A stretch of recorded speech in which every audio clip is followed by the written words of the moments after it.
And a couple of weeks ago, we talked about the power of words and how the things that we say have a tremendous impact. In fact, the easiest way to destroy or to undermine or at least to weaken the biblical harmony that God desires for there to be in your home is by the words that you say. There's great opportunity for that right now, great potential for damage because we're likely seeing more of each other. Maybe if you're home from work or at least home from the regular outings, kids home from school and things like that, it's easier to offend with our speech because we're around each other more often. Some of you are quarantined on your own, you live by yourself, and so your application when it comes to the destructive power of words is going to be more for your phone conversations or your texting or those times when you are out and interacting with others. But the potential for damage in our words is great right now because we're spending more time together, but it's also great just because of the volume of the words that we speak each day. Remember, scientists record that anywhere from 7,000 to 20,000 words per day that each of us is speaking, and Matthew reminds us of Jesus' words that we will give account for every idle word that we say. Thousands of words. I read one bit of research today that said a 50-page book is about how much speech you speak every day if you're an average person. So there's a lot there, a lot of potential for harm, also potential for good, but today we're going to talk about that potential for harm. Solomon said in the book of Proverbs that death and life are in the power of the tongue. We're going to focus on that first part this week, that your tongue has the power of death in it. I'm not talking about halitosis. I'm talking about the words that we say and the power that they have to impact others. We remember from last time that Jesus said, the good man out of the good treasure of his heart bringeth forth good things, Matthew 15. And the evil man out of the evil treasure of his heart bringeth forth evil things. And then Luke records in chapter 6 of his gospel that Jesus also said these words in that context, that out of the abundance of the heart, the mouth speaks. So when I was a kid, and maybe it was this way when you were growing up, one of the comebacks, if someone was being a bully, someone was name-calling or saying unkind things, was this comeback to say, well, what you say is what you are. Well, that comeback didn't work so good because if the person saying bad things was clever, then they would start saying good things and say, well, if what I say is what I am, then I'll say all these good things. So that didn't work out so well. It's not always true that what you say is what you are. But Jesus said basically that what you say shows what you are, that our words reveal the contents of our hearts. That if there isn't harmony in your home, likely a big part of that is the words that are being said. And if there are hurtful things being said, the bigger problem there is a heart issue. Speech that is wrong reveals a heart that is wrong, because Jesus said, out of the abundance of the heart, out of the contents, the treasures of the heart, the mouth speaks. There's great potential for damage there. You should see a picture on your screen right now, and this is a man named Donald Sterling. Maybe you remember Donald Sterling. If you do, it's not because he's an intelligent businessman. It's not because of his successful trading deals in real estate. If you remember Donald Sterling, it's likely because 6 years ago, he made some unkind and very offensive comments in a private phone call that ended up publicly humiliating him when they were exposed. He used to be the owner of the National Basketball Association professional team, the Los Angeles Clippers. Well, he was forced to sell that team. He was banned for life from the NBA, as well as being fined $2.5 million. Now, there is a guy who now understands a little bit about the price tag of our words, the consequences that our speech can have. Here's another picture. You're more likely to remember this man. His name is John Schnatter, more commonly known as Papa John, the founder of the popular pizza chain. He used to be a poster child for successful industry, for ambition, for hard work, for the little guy making it big because of integrity and sweat equity. But now, Papa John's franchise does whatever they can to distance the face of this man from their company, all because of some offensive comments he made in the recent past. And so, wow, sticks and stones can break our bones, but words can have a far more damaging consequence. It's no mistake and it's no exaggeration that James tells us, and I invite you in your Bibles today to look at James chapter 3, several verses there about the power of the tongue, and specifically its power for destruction, where we'll focus tonight. But James chapter 3, beginning in verse 5, you can see from the example of these men that I've listed, as well as, if we're honest, from our own lives, the damage that speech can do. We know of people that have been kicked out of school, fired from their jobs, sued, disowned, estranged, divorced, attacked, even killed because of words that were said. So much destructive influence. And so James says in chapter 3 and verse 5 of his epistle, "Even so the tongue is a little member, but boasteth great things. Behold, how great a matter a little fire kindleth." That any unkind word can be the spark that sets that fire. Behold, how great a matter a little fire kindleth. He continues in verse 6, "And the tongue is a fire, a world of iniquity. So is the tongue among our members, that it setteth on fire the course of nature, and is set on fire of hell." Wow, very strong words there that James uses to help us to understand the destructive potential of our speech. Unfortunately, that damage that can be done, that weapon that's in our mouths that can be used to do great harm, is something we don't think very much about. It seems pretty harmless when we say words, but if we could see the damage, what a difference that would make. We're being careful now about the spread of germs. And nutritionists, scientists, and doctors are all helping us with that. And one thing that we're caused to be more aware of is the fact that germs can spread a considerable distance through coughing and sneezing, that those germs can linger in the air. And maybe you've seen the popular commercial for a cough medicine, where they suggest that if you could see your cough, you'd notice how far it can spread. And so there's a picture of people coughing and colorful clouds moving through the room or through the elevator or through the minivan. If we could see the spread of our cough, we'd be more likely to do something about it, to address it, to be more careful about it.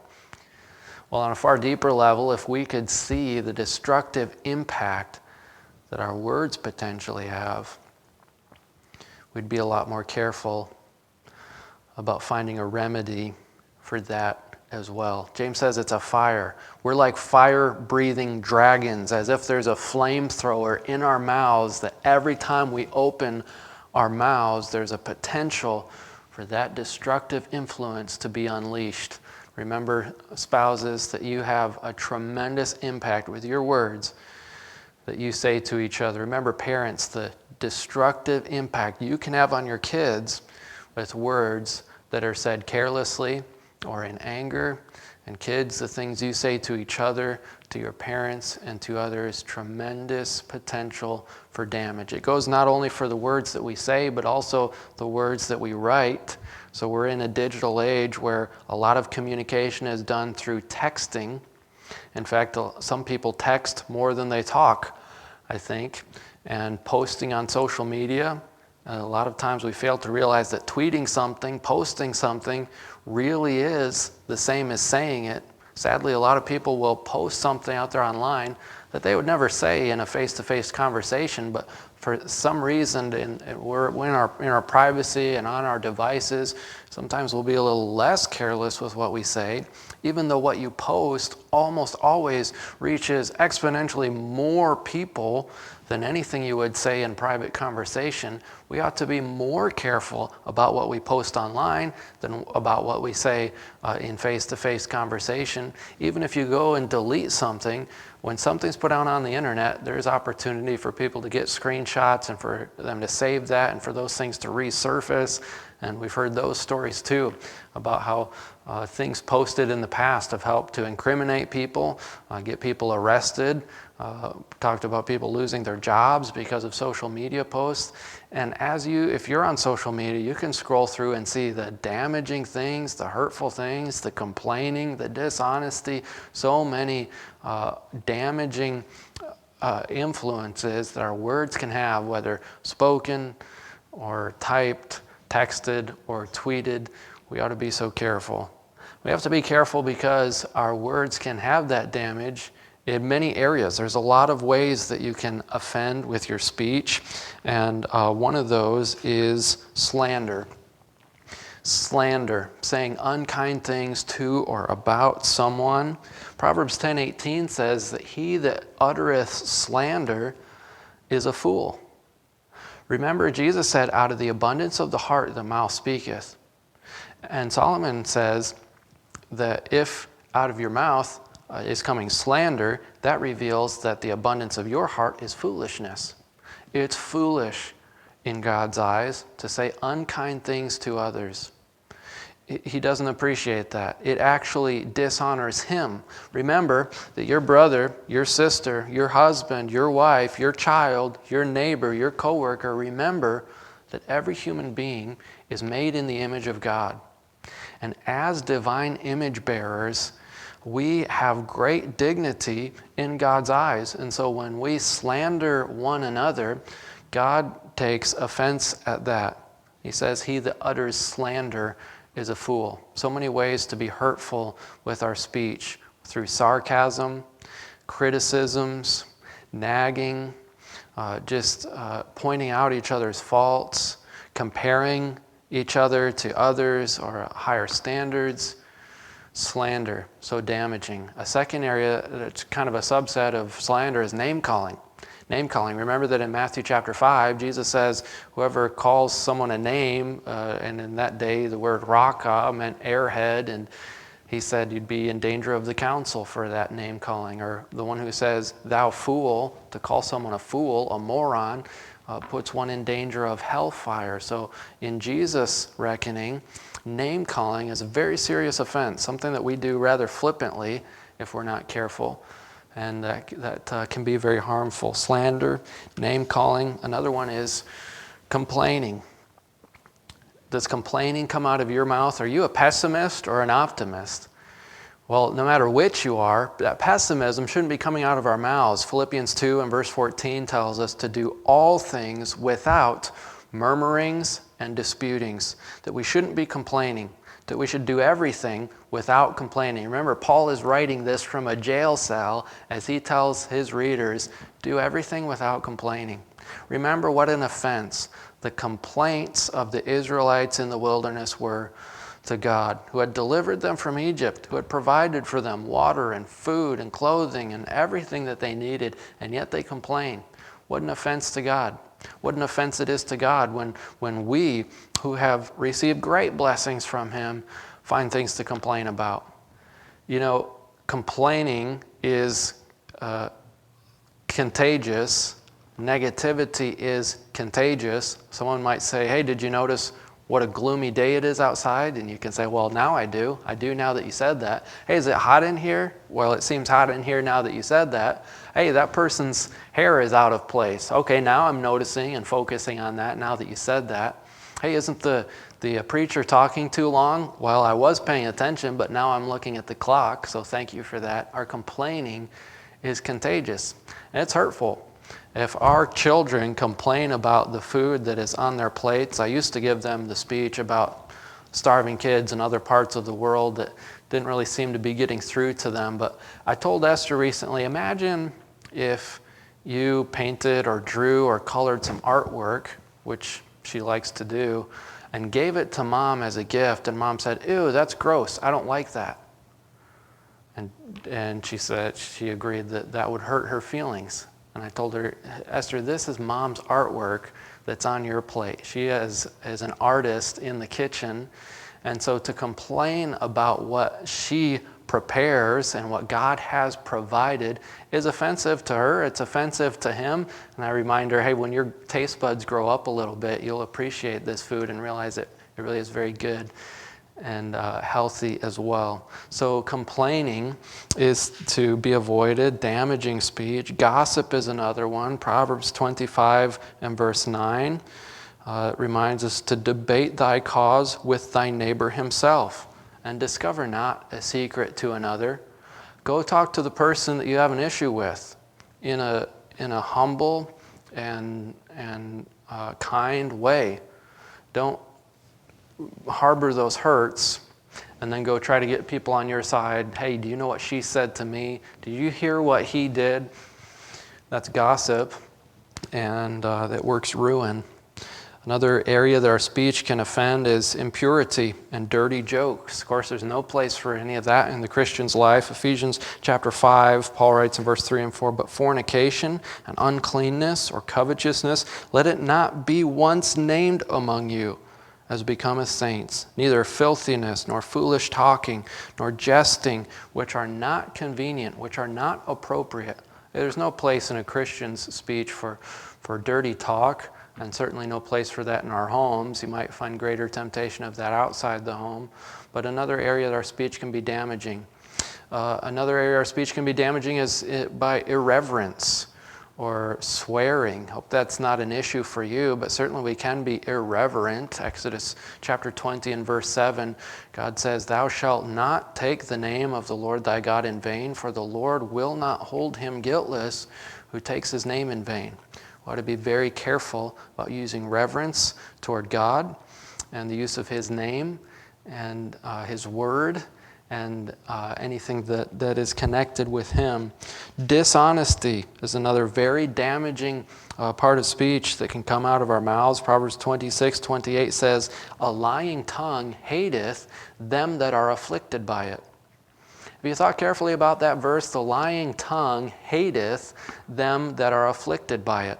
When I'm dishonest with someone, I'm considering myself to be more important than they, because if I don't mind spreading dishonesty, I'm allowing someone else to have the darkness of deceit. I'm allowing someone else to have the bondage of lying. See, the truth gives life, and the truth sets free, but lies are from the devil. They work ruin.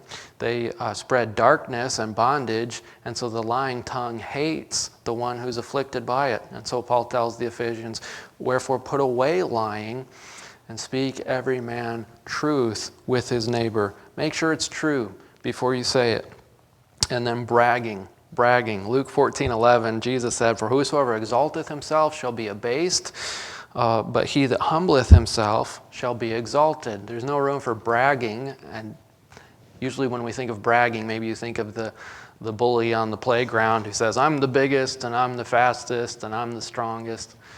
But we get pretty sophisticated with our bragging just by pointing out our accomplishments, reminding people of our successes, and putting people in their places, lifting myself above someone else. Anytime I'm bragging, without realizing it, I'm pushing someone else down. It's like two people struggling to stay afloat, and one pushing the other down to try to get a little higher. "Let another man praise thee," Proverbs tells us, "and not thine own mouth, a stranger and not thine own lips." Anger can come through our speech and do great damage. Colossians 3:8, Paul writes, "But now ye also put off all these, anger, wrath, malice, blasphemy, filthy communication out of your mouth." That there's no room for anger in what we say. When we speak in anger, we can't take back those words, and they can cut a little deeper when they're flung in a spirit of anger. And so several areas that we can err with our speech. There are others we could talk about as well. So much to be careful about, great potential for damage there. And so what is the solution? Remember that the solution is not just to try harder, just to say, okay, yes, I see that speech can be damaging. I ought to be very careful. I'll try to be a little more careful what I say. Well, that kind of reaction is going to wear off after about an hour, because out of the abundance of the heart, the mouth speaketh. So if you just try to be more careful about what you say, that's trying to cure a sickness with a Band-Aid. Remember, James says that the tongue is a deadly poison. It can't be fixed with a Band-Aid. He's going to go on, if you're still there, in James chapter 3 and verses 7 through 10. He says, "For every kind of beast and of birds and of things in the sea is tamed and hath been tamed of mankind, but the tongue can no man tame. It is an unruly evil full of deadly poison." And so it could be discouraging to see what James says. The tongue can no man tame. Every kind of animal can be tamed, but no one can tame the tongue. It is unruly.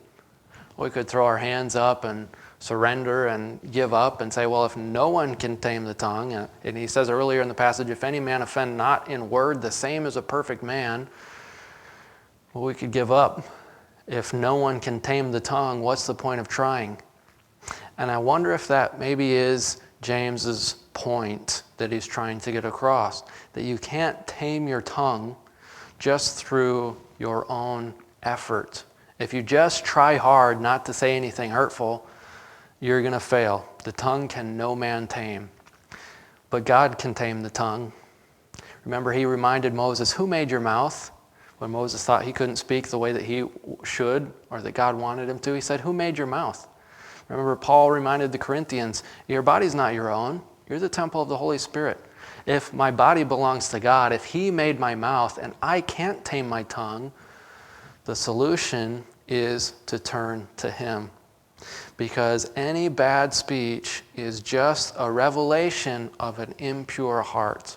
If I'm slandering, it means that I don't hold the value and the dignity and the worth of others that God wants me to. I have a deficient view of others. If I am bragging, I have an inflated view of myself. That's a heart issue, not just a speech issue that needs to be cleaned up. There is a proudness in my heart that I need God to deal with, that I need to address and confess. If I am gossiping, that reveals a heart that is fearful of confrontation, a heart that is bitter against the one who has wronged me. Those are sin issues in the heart that need to be dealt with, or the speech problem is never going to improve. If I'm lying to others, that reveals that I don't view others high enough. Remember, the proverb says, the lying tongue hates those that are afflicted by it. I care more about looking good than I do about the other person knowing truth. So all of these heart issues of pride and of insensitivity, a lack of mercy, a lack of compassion, if we had the heart Jesus has, of seeing others in their need and speaking with mercy, speaking with truth, speaking with compassion, and speaking with respect, that would transform our speech. We can't transform our speech and cover up those heart problems. We have to ask God to cultivate righteousness, to clean our hearts so that right speech will flow naturally from us. We won't have to even think very carefully about it. When our hearts are in tune with Him, we will use the words that He wants us to use. And so Psalm 51 verse 10, the psalmist writes, "Create in me a clean heart, my Father." Hey, if there's been an issue in your home with some speech, that there's slander going on, that there's dishonesty going on, impurity going on, that there's a lot of complaining going on, don't just try to be more careful about what you say. Take some time, even tonight, to address those heart issues. Confess that to the Lord. Every day as part of your time with Him, think about, Lord, what are some things that I've said to others that have been hurtful? Lord, have I been saying things that have been untrue? Lord, have I been ungrateful by complaining about my situation? And apologize to others that you've offended with your speech. Confess that to the Lord. Repent of that before Him. And pray with David, Lord, create in me a clean heart so that from the abundance of my heart, good can be brought forth. Well, we'll continue to talk about that in future lesson or two in weeks to come.